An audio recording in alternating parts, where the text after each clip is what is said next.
अस्सलाम वालेकुम। आज हम जावा के अंदर लूप्स के ऊपर बात करेंगे। बेसिकली प्रोग्रामिंग लैंग्वेजेस के अंदर लूप हम तब यूज़ करते हैं जब हमने एक स्पेसिफिक चंक ऑफ कोड को या स्पेसिफिक सेट ऑफ इंस्ट्रक्शन को बार बार रिपीट करवाना हो, और ये इंस्ट्रक्शंस तब तक रिपीट होती रहती हैं तब जब तक हमारी कंडीशंस ट्रू रहती हैं। जावा के अंदर तीन तरह के लूप होते हैं।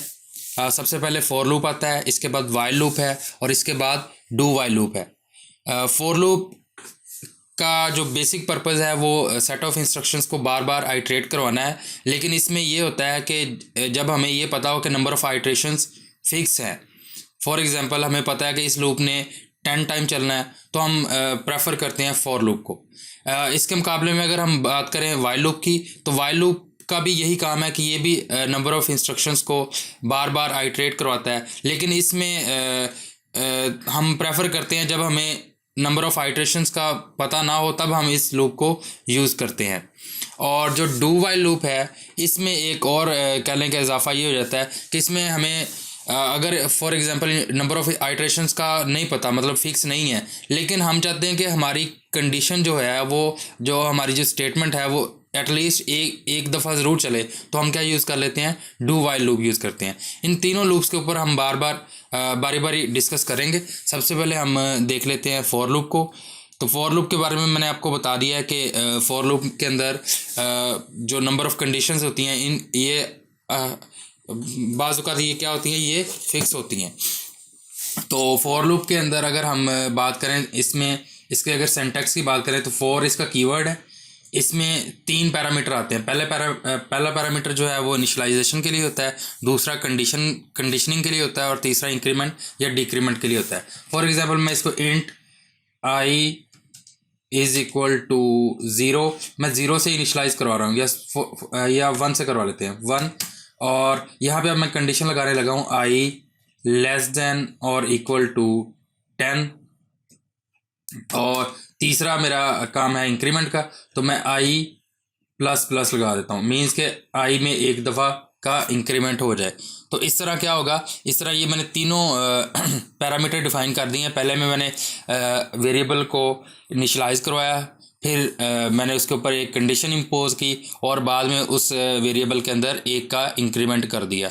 तो अब क्या होगा, अब हम फॉर एग्जांपल यही चेक करना चाहते हैं कि आई के अंदर कितनी बार आई की वैल्यू आइट्रेट हुई, और हमें कितनी बार स्टेटमेंट्स जो हैं वो प्रिंट होके नज़र आती हैं। तो हम क्या करते हैं, हम सिंपली यहाँ पे लिखते हैं system dot out dot print line, और यहाँ पे हम सिर्फ आई की वैल्यू को शो करवा देते हैं। अब इस कोड को हम जब एग्जीक्यूट करेंगे तो क्या होगा, पहली बार आई में वैल्यू 1 आएगी, फिर 2 3 4 5 6 7 8 9, और ये आई लेस देन और इक्वल टू 10 तक है। इट मीन्स ये 10 तक इसकी वैल्यू जो है वो जाएगी।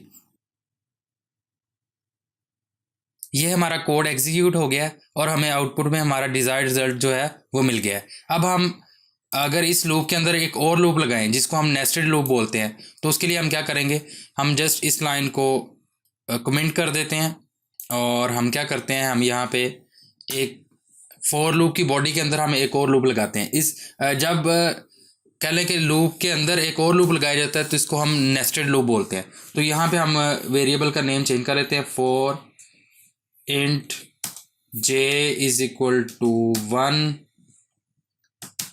j less than equal to 10, और j प्लस प्लस। तो अब हमने करना क्या है, हमने अब इस तरह करना है, हम सिर्फ मैं इस लाइन को एक दफ़ा कट करके फिर पेस्ट करूँगा ताकि ये एरर रिमूव हो जाए। अब हमने इसमें आई और जे की वैल्यू को शो करवाना था, तो ये जो हमने कमेंट की थी लाइन, इसको मैं कट करता हूँ और यहाँ पे मैं जाके पेस्ट कर देता हूँ, और इसको प्रॉपरली इंडेंट कर देते हैं। यहाँ पर हम आई की वैल्यू को प्रिंट करवा रहे हैं, और इसके साथ कंकैटिनेट करवाते हैं एम्प्टी स्पेस को। तो एम्प्टी स्पेस के लिए हम सिंपली यहाँ पे एम्प्टी स्पेस के लिए एक वाइट स्पेस ऐड कर देते हैं, और जे की वैल्यू को साथ में कंकैटिनेट करवा देते हैं। अब हम ज़रा इसकी आउटपुट को देखते हैं कि हमें किस तरह का रिज़ल्ट मिल रहा है। यहाँ पे हम देख सकते हैं कि जो हमारा आउटर मोस्ट लूप है इसके इसके अंदर हमने एक इनर मोस्ट लूप लगाया है। तो इनर मोस्ट लूप जो है उसकी कंडीशन किसके साथ चलेगी, उसकी कंडीशन डिपेंड करती है आउटर मोस्ट लूप पे। अब फॉर एग्जांपल पहली बार आई में वैल्यू 1 आई तो इसमें भी 1 आ गई। अब जे में वैल्यू 1 के बाद ये जे की वैल्यू कहाँ तक जाएगी, 10 तक। तो 1 के साथ अपेंड हो रहा है 10, ये 10 तक चलेगी। अब हमारी आइट्रेशन सेकंड आइट्रेशन आई तो उसमें आई की वैल्यू 2 हुई, तो 2 के साथ इनर मोस्ट लूप में जो 10 तक आइट्रेशंस चल रही थी वो दोबारा से फिर चलेंगी।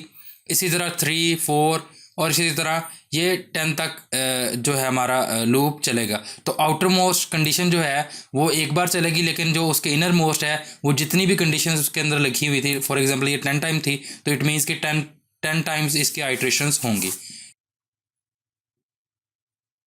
इसी तरह से हम फॉर लूप को आगे फर्दर यूज़ करेंगे। अब हम वाइल लूप की बात कर लेते हैं। तो वाइल लूप को यूज़ करने के लिए जो हमारा सबसे पहला काम है उसमें ये होता है कि हमने कंडीशन पहले लिखनी होती है। हम कोई भी वेरिएबल ले लेते हैं, like int i is equal to 1।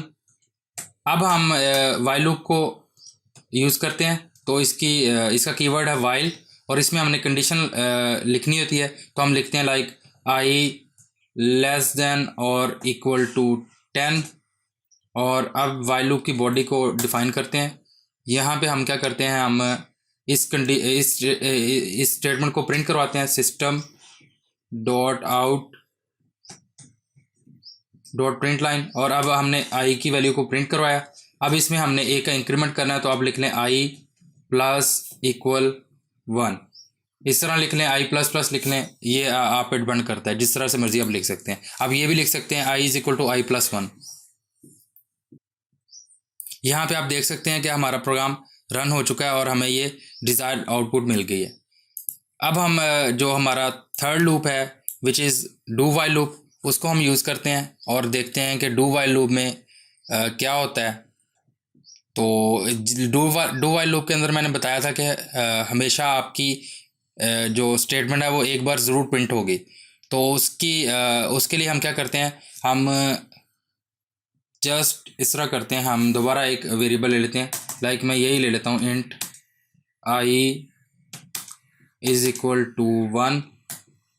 और अब यहाँ पे हमने डू पहले लिखना है, डू का कीवर्ड है, इसके अंदर हमने स्टेटमेंट लिखनी है। लाइक हमने एक दफ़ा वैल्यू प्रिंट करवानी थी तो हम लिखते हैं system dot out dot print line, और इसमें हम आई की वैल्यू प्रिंट करवा देते हैं। तो एक बार तो ये हमारी स्टेटमेंट जो है वो प्रिंट हो जाएगी। और अब यहाँ पे हम इसमें इंक्रीमेंट करते हैं, आई प्लस प्लस लगा देते हैं। अब हम यहाँ पे कंडीशन लगाते हैं वाइल आई लेस देन और equal to 10, i less than और इक्वल टू 10। चल ये हमने कंडीशन लगाई और इस कंडीशन के बाद हमने इसको फिनिश कर दिया और हमारी नीचे जो बाकी क्लोजिंग ब्रेसेस हैं वो लगी हुई हैं। अब ये देखें इसने हमारा लूप चला दिया है, लेकिन अभी आपको ये समझ नहीं आई कि ये फर्स्ट वाली लाइन कैसे प्रिंट हुई है। फॉर एग्जांपल हम यहाँ पे कंडीशन ही गलत दे देते हैं, हम लिख देते हैं आई लेस देन और इक्वल टू 0। अब ज़रा चेक करते हैं तो यहाँ पे आप देख सकते हैं कि इसने हमें 1 प्रिंट करवा के दे दिया है, हालांकि हमारी कंडीशन फॉल्स है, लेकिन क्योंकि हमने एक दफ़ा अपनी स्टेटमेंट प्रिंट करवानी ही थी इस वजह से उसने हमें यहाँ पे शो कर दिया है। तो ये तो था हमारा लूप्स का कॉन्सेप्ट।